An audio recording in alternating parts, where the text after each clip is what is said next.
Ninguém entendeu o que aconteceu naquele último canil. A funcionária que estava presente naquele momento disse, anos depois, que nunca mais conseguiu explicar direito. Que havia algo naquilo que fugia de qualquer palavra que ela conhecesse. O que ela sabia, com certeza absoluta, era que o menino não devia ter entrado ali. E que, se dependesse dela, ele jamais teria chegado até o fundo do corredor. Mas Theo chegou. Ele tinha 9 anos, cabelos escuros amassados de um lado só, como quem dormiu mal e acordou sem perceber. Usava uma camiseta desbotada com um desenho de tartaruga que já não se entendia bem, e carregava nas mãos um caderninho de capa amarela que sua mãe havia comprado numa papelaria de bairro. Naquele caderno, ele escrevia coisas, não palavras exatamente. Desenhava formas que para ele tinham significado, e às vezes copiava letras que via nas placas da rua, tentando montar algo parecido com frases. Theo era surdo de nascença, profundo, como diziam os médicos. Nunca tinha ouvido um latido sequer. Claudete, sua mãe, trabalhava como auxiliar de limpeza num posto de saúde do bairro Jardim Cruzeiro, na periferia de Campinas. Mulher de 42 anos que parecia ter 60 quando estava cansada e que estava quase sempre cansada. O pai de Theo saiu quando o menino tinha 3 anos e nunca mandou nenhuma mensagem depois disso. Claudete criou o filho sozinha, aprendeu o básico da língua de sinais por conta própria, vendo vídeos num celular com tela trincada, e passou anos tentando fazer o filho entender que o mundo era maior do que o silêncio que ele habitava. O abrigo de animais municipale ficava a 2 ruas da escola onde Theo estudava. Ele passava por ali toda semana, de segunda a sexta, e toda semana parava por alguns segundos na frente do portão de grade enferrujada, olhando para dentro sem entrar. Um dia, Claudete perguntou com as mãos se ele queria conhecer o lugar. Ele fez que sim com a cabeça, com uma intensidade que ela não esperava. Foi numa quarta-feira de março, com o céu baixo e pesado de chuva que não vinha. Claudete pediu folga no trabalho, o que já era um sacrifício que ela contaria nos dedos pelo resto do mês. Chegaram ao abrigo às 10 da manhã. A funcionária que os recebeu chamava-se Priscila, 30 e poucos anos, cabelo preso com um elástico e jaleco verde manchado de barro na manga. Ela sorriu para Theo, com aquela gentileza um pouco forçada de quem não está acostumado a lidar com crianças, mas quer parecer que está. Claudete explicou em voz baixa que o filho era surdo. Priscila acenou que entendeu e os levou pelo corredor principal. O abrigo tinha 3 alas. A primeira era a dos cães adultos, a maior. Canes de alvenaria pintada de cinza, grades de ferro, bebedouros de plástico amarelado. O cheiro era forte, mistura de ração molhada, desinfetante e pelo úmido. Theo entrou devagar, olhando para cada lado. Os cães reagiram ao barulho dos passos de Claudete e Priscila. Buzinaram latidos uns por cima dos outros. Jogaram as patas nas grades. Recuaram. Voltaram. Era o caos normal de qualquer abrigo num dia comum. Mas nenhum deles olhou para Theo.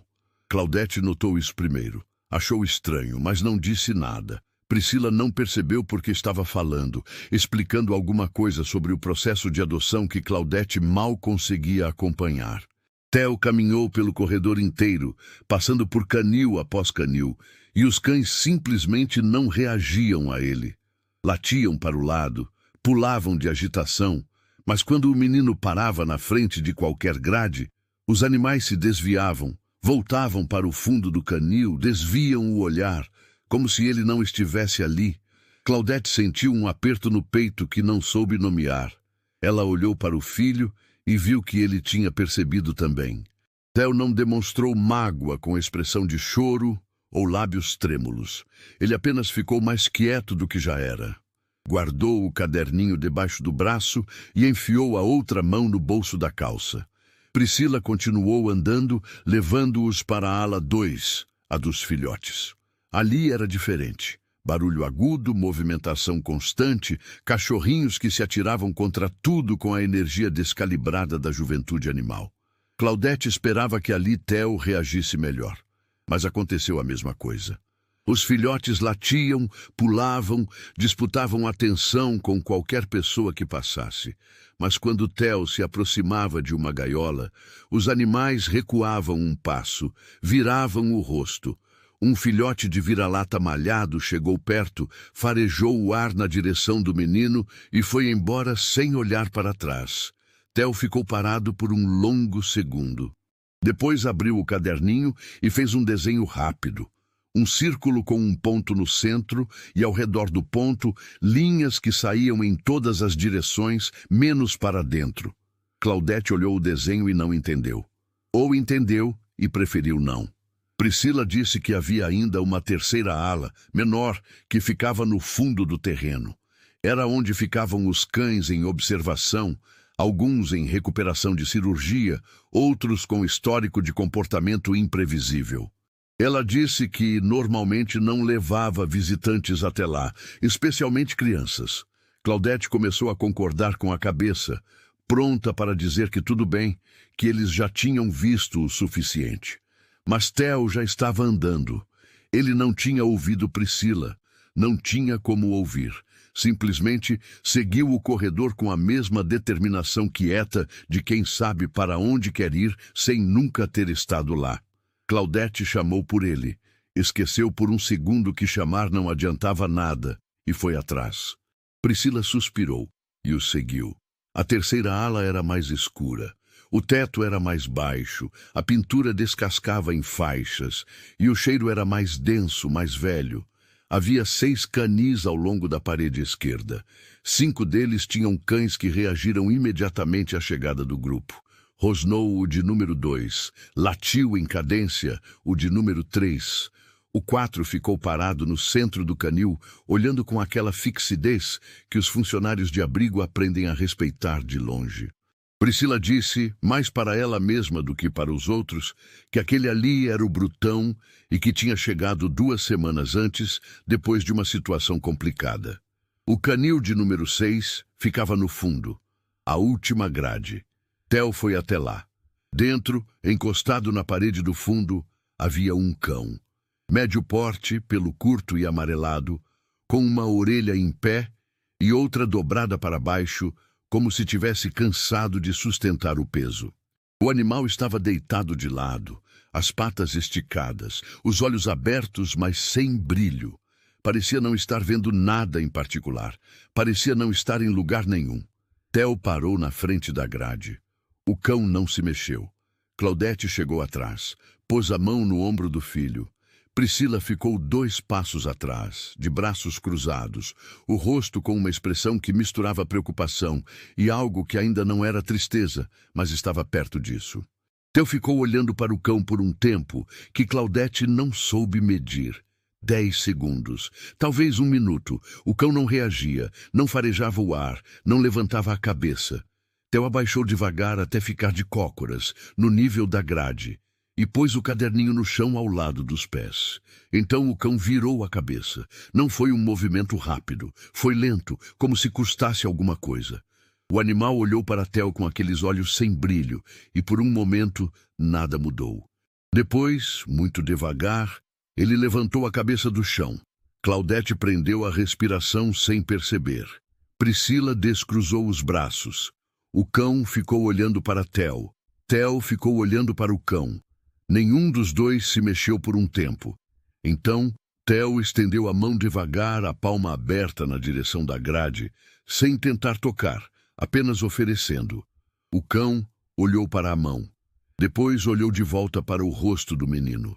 Priscila disse em voz baixa que aquele cão havia chegado ao abrigo havia 40 dias, que ninguém sabia exatamente de onde tinha vindo, porque a situação em que foi encontrado foi registrada por um agente de controle urbano que o recolheu numa área industrial desativada do outro lado da cidade, que o animal não latia, não comia direito, não respondia a chamados e não interagia com os outros cães, nem com os funcionários. que 2 veterinários já tinham examinado o animal e não encontraram nada clinicamente errado, que o cão simplesmente havia parado. Claudete perguntou o nome dele. Priscila disse que não tinham conseguido dar um nome, porque o animal não respondia a nada que tentassem chamar, que os funcionários tinham desistido de tentar. Theo não ouviu nada disso. Ele ainda estava de cócoras, a mão estendida, olhando para o cão.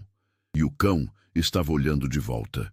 Então, o animal se levantou. Devagar, com as patas um pouco trêmulas, como quem está aprendendo a usar o próprio peso de novo. Deu 2 passos em direção à grade. Parou. Farejou o ar na direção da mão de Theo. Depois, encostou o focinho na grade de ferro, bem pertinho dos dedos do menino. Theo não puxou a mão. Ficou ali, imóvel, deixando o cão farejar. E então fez alguma coisa que Claudete não entendia. Com os dedos livres da outra mão, fez um sinal lento no ar. Um único sinal, repetido 3 vezes, como uma palavra dita com cuidado. Mais tarde, no carro de volta para casa, Claudete perguntou o que era aquele sinal. Theo olhou para ela com aquela seriedade de quem pesa a resposta antes de dar. Depois, fez o sinal de novo e completou com outro, e Claudete entendeu, porque aquele segundo sinal ela sabia de cor. O primeiro sinal era o nome que ele estava dando ao cão. O segundo era a palavra aqui. Eu estou aqui. Claudete precisou parar de olhar para o filho por alguns segundos, porque a estrada na frente dela estava embaçando. O processo de adoção levaria tempo.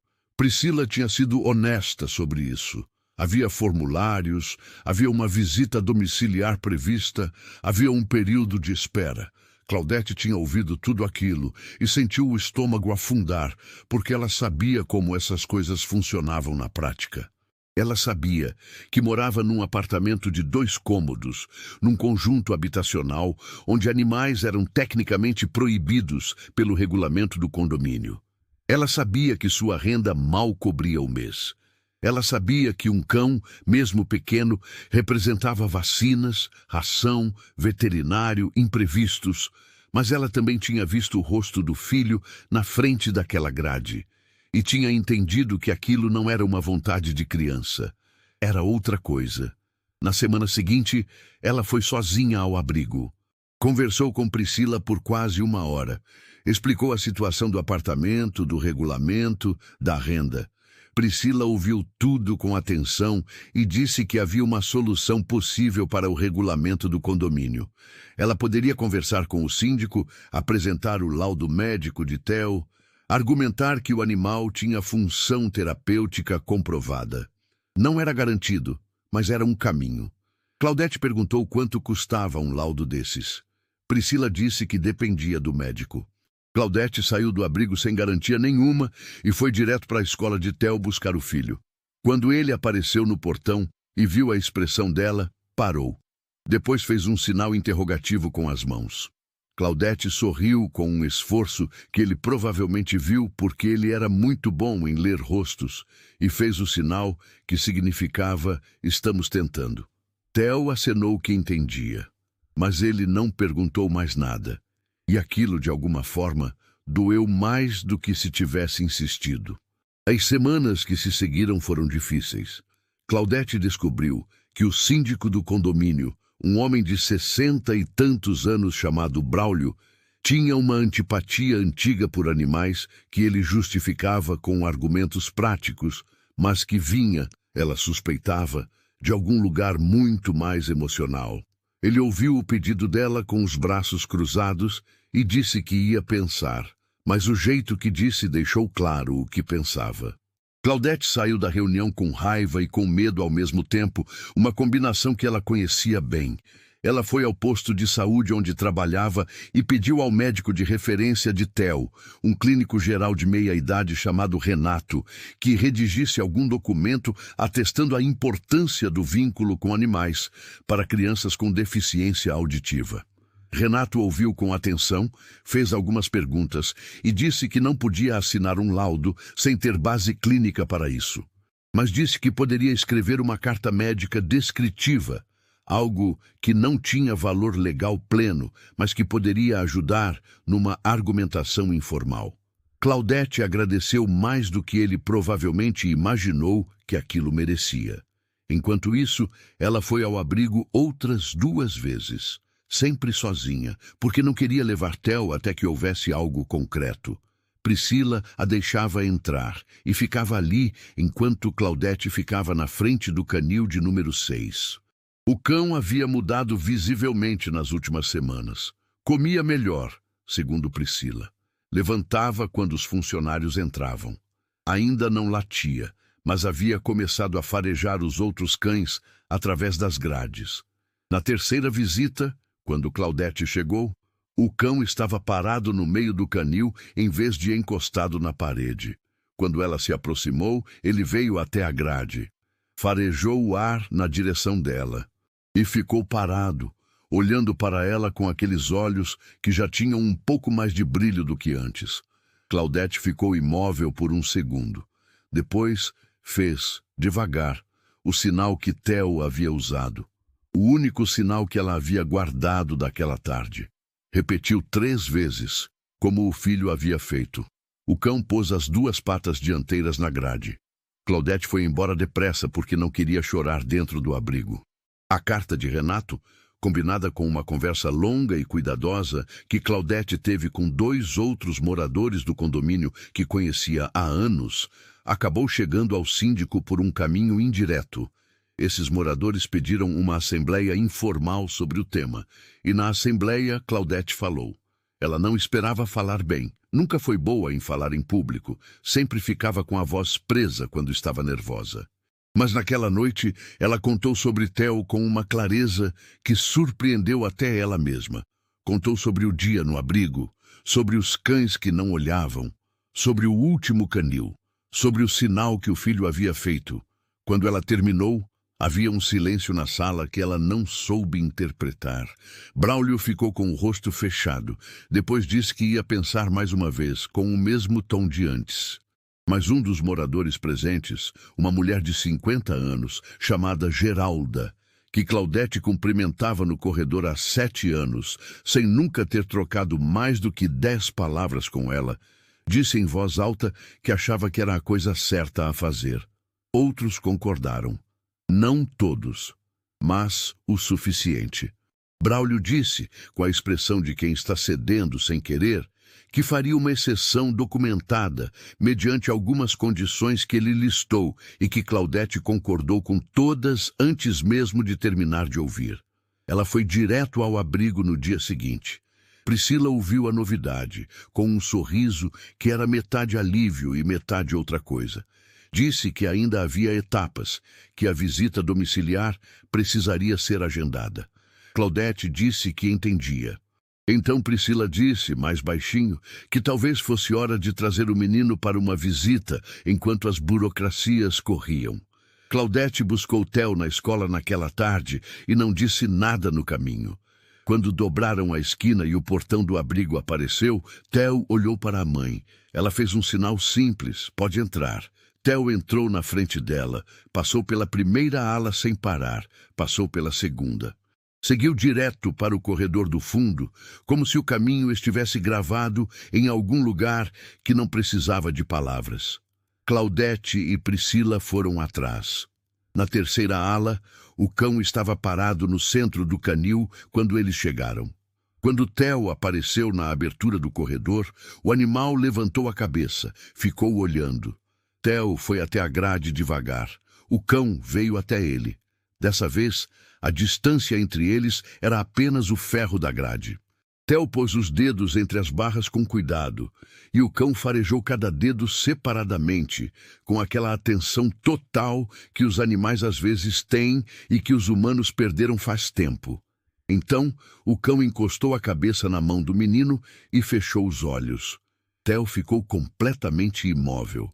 Claudete estava 2 metros atrás e precisou apoiar a mão na parede. Priscila disse, em voz muito baixa, que em 43 dias de abrigo, aquele cão nunca havia encostado a cabeça em ninguém. A visita domiciliar aconteceu 2 semanas depois. A veterinária que foi à casa de Claudete chamava-se Adriana. Era jovem, tinha olhos de quem já viu muita coisa difícil e aprendeu a não deixar aparecer no rosto.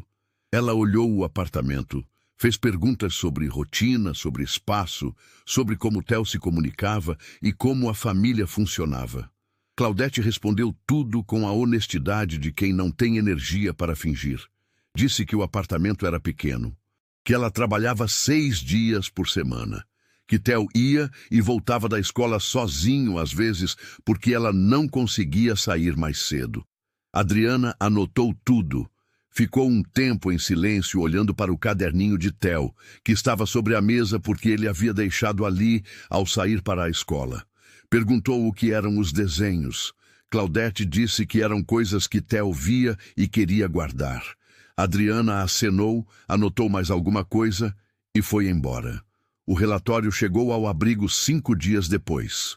Claudete ficou sabendo pelo telefone, num intervalo do trabalho, em pé no corredor do posto de saúde, com o celular trincado na orelha.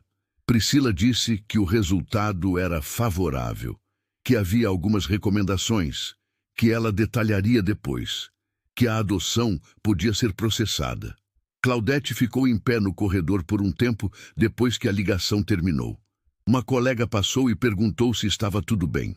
Ela disse que sim com a cabeça, porque a voz não estava disponível naquele momento. No dia em que foram buscar o cão, Theo acordou antes do alarme. Claudete o encontrou sentado na beira da cama com o caderninho aberto no colo, desenhando. Ela foi ver o que era. Era um cão, desenhado com a precisão torta de quem nunca fez aula de desenho, mas observa as coisas com muita atenção. Tinha uma orelha em pé e outra dobrada. Embaixo do desenho, em letras que Theo havia copiado de algum lugar porque a caligrafia era mais cuidadosa do que o normal, estava uma palavra. Claudete leu e ficou olhando por alguns segundos. A palavra era o nome que Theo havia escolhido para o cão. O mesmo sinal que ele havia feito na frente da grade no primeiro dia, traduzido agora para as letras que ele estava aprendendo a usar.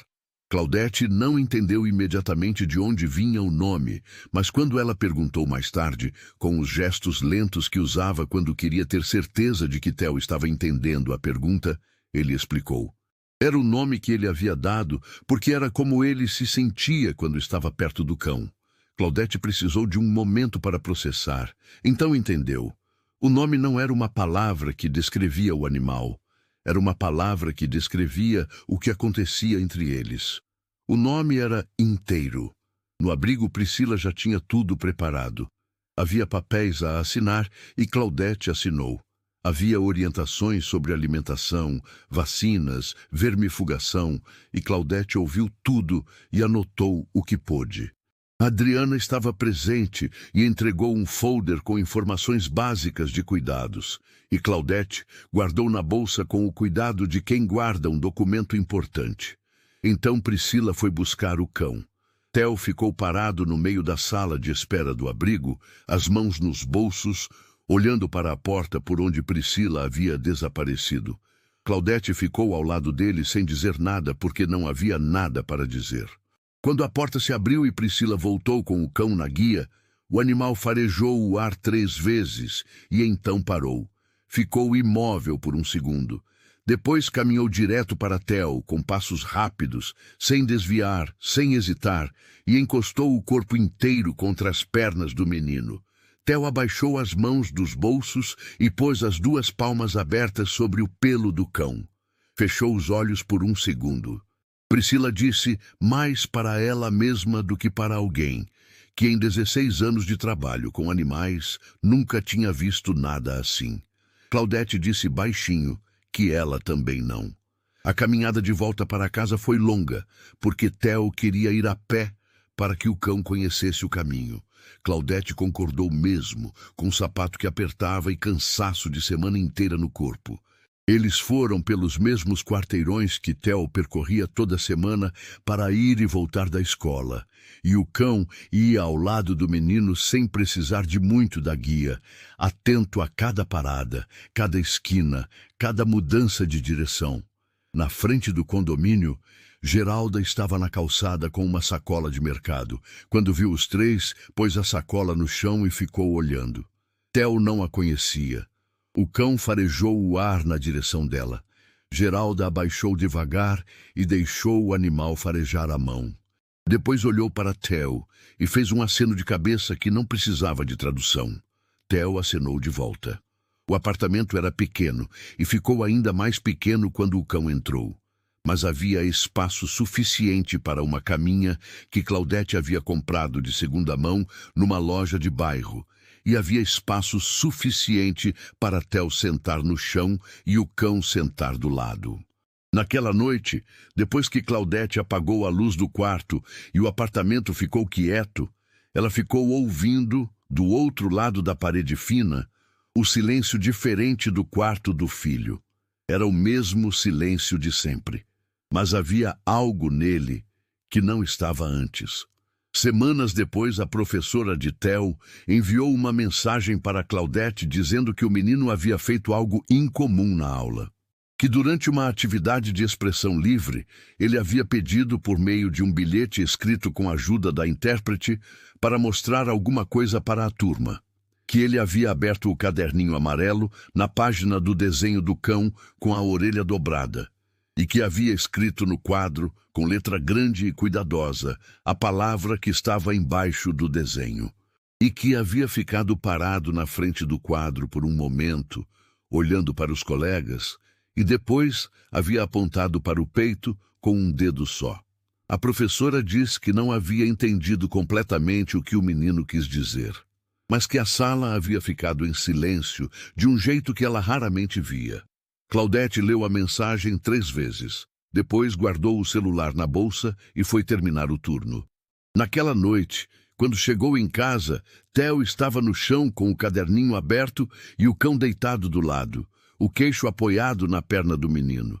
Claudete ficou parada na porta por um instante, olhando para os dois. O cão levantou os olhos na direção dela sem levantar a cabeça. Theo olhou para cima e fez um sinal com a mão que ela conhecia bem. Era o sinal que significava "você chegou". Mas havia outro sinal junto, um que ela levou 1 segundo para reconhecer. Era o sinal que significava "estamos bem". Claudete tirou os sapatos, pôs a bolsa na cadeira e foi sentar no chão do lado dos dois. O cão não se mexeu, apenas virou o nariz na direção dela e ficou assim, como se estivesse garantindo que ela também estava incluída no círculo que existia ali. Ela ficou com eles até tarde. Ninguém disse nada porque não havia nada que precisasse ser dito. Havia apenas aquele silêncio que Claudete havia aprendido, ao longo de 9 anos, a habitar junto com o filho. Um silêncio que não era vazio, que nunca havia sido vazio. Só que agora havia mais um ser nele, e o silêncio havia ficado, de alguma maneira impossível de explicar, mais completo. Querido ouvinte, se você gostou dessa história, curta o vídeo, se inscreva no canal, compartilhe e comente de que cidade você está vendo esse vídeo.